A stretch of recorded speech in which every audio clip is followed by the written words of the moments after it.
Ipinahayag ng House Prosecution Team na nire-respeto at susundin nila ang Rule 18 na sub judice o mahigpit na kautusan na bawal munang pag-usapan ang mga detalye ng kasong nakabinbin pa sa korte upang hindi maimpluwensyahan ang takbo ng paglilitis.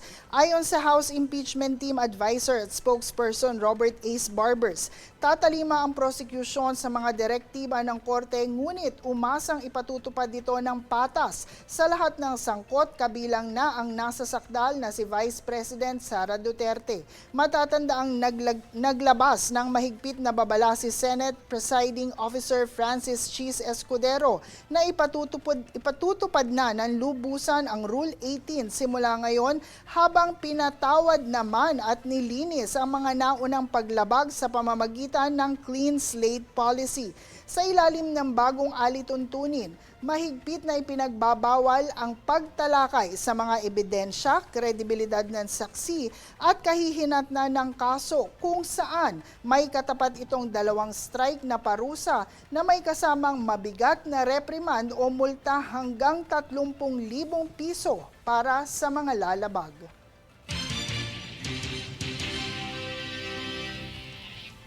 Naglabas naman ng pahayag ang Office of the Vice President kung saan nakasaad dito na dapat patunayan ang impeachable offense. Patunayan sa ebidensya at hindi sa pamamagitan ng insulto, spekulasyon o political theatrics. Ayon pa sa pahayag, hindi dapat naghahanap ng ebidensya sa mismong paglilitis at hindi na nangangailangan ng mga palabas o drama. Sa pagtawag din sa kanya na mastermind o brat ay hindi nagpapatunay sa isang kaso at hindi rin magiging ebidensya.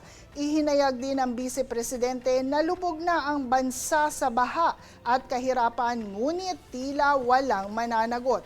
Anya, dahil ang impeachment, ang pagkakahati-hati sa 2027 budget at ang paghahanda kung paano babaliin ang konstitusyon ang prioridad ng administrasyon.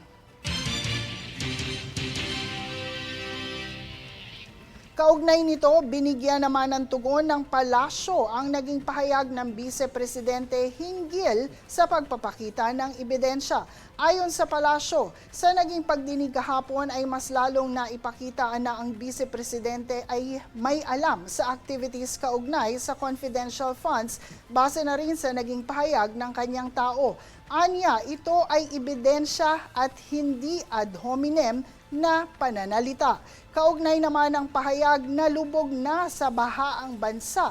Sinabi ni Jose Castro na totoo naman na lubog na ang baha at kitang-kita ito sa Davao na siyang epicenter ng flood control projects. Kahapon ay mas lalong naipakita ang mga ebidensya kung saan ang Vice Presidente ay siyang may alam mula sa pagwi-withdraw ng pera, mula hanggang sa paggastos, hanggang sa pagbibigay ng report. So lahat ng activities patungkol dito sa confidential funds ay inamin mismo ng kanyang tauhan sa katauhan po ni Mr. Limuel Ortonio na lahat ng ito ay alam ng Vice Presidente. So ito naman po ay nagpapakita ng ebidensya, hindi lang mga ad hominem na mga pananalita. So, mas maganda rin po na kung ayaw makarinig ng ad hominem, mag-start din po sa mga taong nagsasalita ng masasamang words o mga masasamang mga pag-describe sa kapwa-tao. Siguro dapat magsimula kay Vice Presidente na maging magalang din sa pananalita para hindi rin na ibabalik sa kanya. Pero ang palasyo at ang Pangulo hindi po tinotolerate ang mga salitang mapanira at mga ad hominem. So doon po sa lubog na ang bansa sa baha, totoo naman po. Kitang-kita po natin ito sa Davao City. Kaya nga po nagpabigay na agad ng utos ang Pangulo kay Secretary Vince Dizon na ayusin ang pagbabaha, na malalang pagbabaha sa Davao City. At nakita po ni Secretary Vince Dizon na merong isang proyekto doon na 2019 pa ay hindi naaayos. At sa 10 taon ay walang dredging na ginawa. Kaya po, inutos ng Pangulo, agad-agad itong ayusin para sa mga kababayan natin sa Davao City. At kung pananagutan lang din naman po ang pag-uusapan, of course, nagsalita na rin po si Ombudsman Boying Rimulya na magsisimula na rin po sila sa pag-iimbestiga tungkol sa malaking pondo dito sa Davao City at tinuturing na epicenter ng mga flood control projects. Pero hindi naman po niya ibig sabihin na mayroon na agad na issue ng korupsyon. At nakikipag-ugnay na rin po tayo dahil kailangan na rin pong makita at maimbestigahan.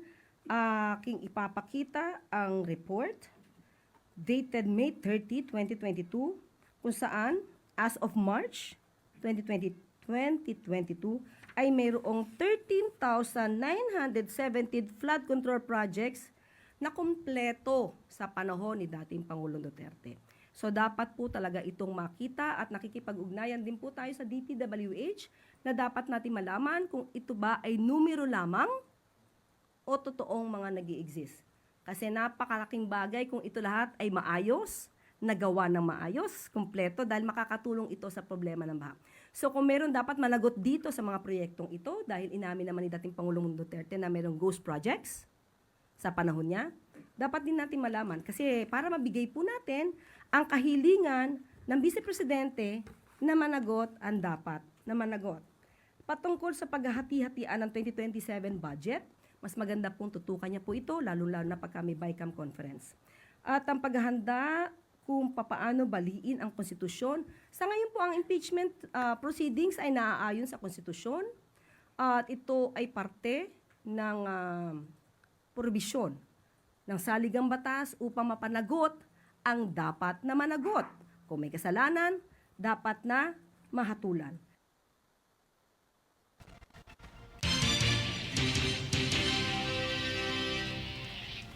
Sa ibang balita, hinimok ni FPJ Panday Bayanihan Party List Representative Brian Poe ang karagdagang pondo ng mga programa para sa mental health at anti-gambling addiction sa ilalim ng Philippine Amusement and Gaming Corporation o PAGCOR. Kasabay nito ang nais ng mambabatas na gawin ding libre ang serbisyo para sa mga hindi kayang bayaran ang mental health services. Ayon kay Poe, kinakailangang mas umaksyon pa ang gobyerno upang matugunan ang adiksyon sa pagsusugal, lalo pat mas nagiging accessible ang online gambling.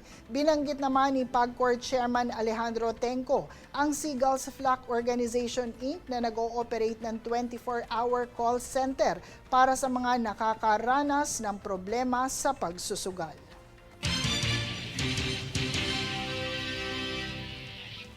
Sa ibang balita, ipinapanawagan ang pagtatayo ng first border inspection facilities kontra ASF at illegal meat smuggling sa bansa. Ito ay bilang bahagi ng hakbang ng AGA Party List at ng mga pork producers. Katulong ang ilang mga otoridad na pumupuksa sa isyong kinakaharap ng industriya ng baboy at karne. Tunghayan ang kabuoang ulat, hatid ni Jade Buhoy. Ang problema natin dito, nakakaalis ng pantalan o ng port, yung mga ini-import na agricultural products, lalo na ang karne, nang hindi na i-inspeksyon. Walang tinatawag na first border inspection facilities. Nananawagan ang Agricultural Sector Alliance of the Philippines o AGA Party List kasama ang iba't ibang grupo ng hog producers sa bansa para sa agarang pagpapatayo ng mga first border inspection facilities upang epektibong masawata ang pagpasok ng mga smuggled at hindi ina-inspeksyong karne na nagbabanta sa kalusugan ng publiko at kabuhayan ng mga lokal na magsasaka. Sa kasalukuyan upang masugpo ang suliraning ito, binigyan din ni AGA Party List Representative Nicanor Briones at mga naturang grupo ang mabilis na aksyon ng mga law enforcement agency tulad ng Philippine National Police o PNP Marikina na nakasamsam ng tinatayang 20 tons ng expired na frozen meat na nagkakahalaga ng 4 million pesos. Ang PNP ay lagi pong nandyan kahit po itong sa mga unsafe products po natin ay nandyan lang naman po yung PNP. Bahagi din sa kanyang nabanggit ang operasyon ng NMIS at City Veterinary Office ng Lipa sa pagkakakumpiska ng mga iligal na binibentang karne online. Ang ating hangarin ay maging modelo sila at tularin. Kapag nangyari ito, buong bansa, mapapangalagaan natin yung kalusugan dahil hindi sila makakakain ng mga expired, unsafe, nasisira, namamaho ng mga karne na pinagsasamantalahan ng ibang mga traders. Kaugnay nito, binigyan din ng mga stakeholder na ang mga naturang hakbang ay pagpapakita ng dedikasyon sa ilalim ng Republic Act No. 10536 o Mid-Inspection Code of the Philippines at Food Safety Act upang maprotektahan ang mga mamimili laban sa mga produktong unfit for human consumption. Sa pagtangkilik sa lokal na produkto natin, hindi lang ito sa livestock or pork and chicken, kasali na lahat ng mga agricultural na produkto sa atin sa Pilipinas. Merong existing na sa GIPSACA law that requires or encourage the local the government to prioritize the consumption or buying from the local pork or local production.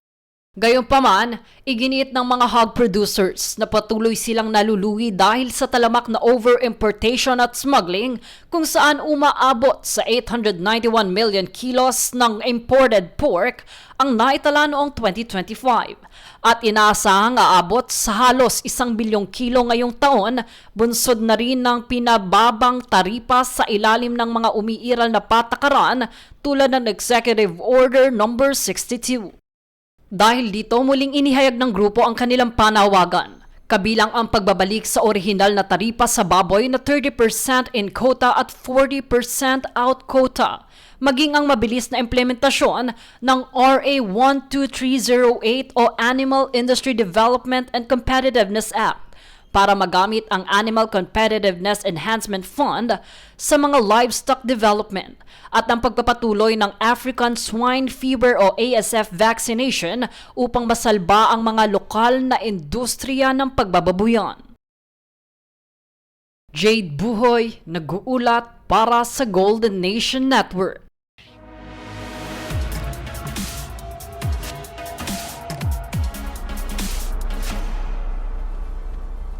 Nasa bansa ang mga bida ng DreamWorks animated movie na Forgotten Island na nakatakdang ipalabas sa mga sinihan sa bansa sa September 23.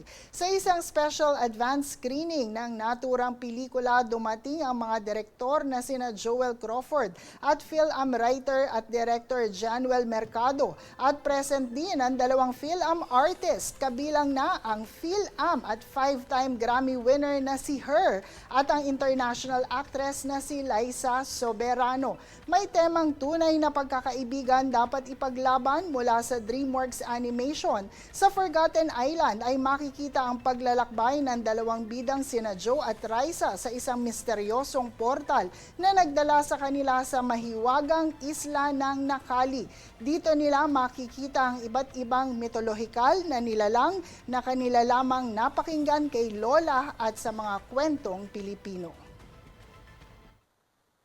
World to witness how beautiful and how amazing it is and see their incredible animation and Gabby's incredible performance and everyone else's, Miss Leia's performance.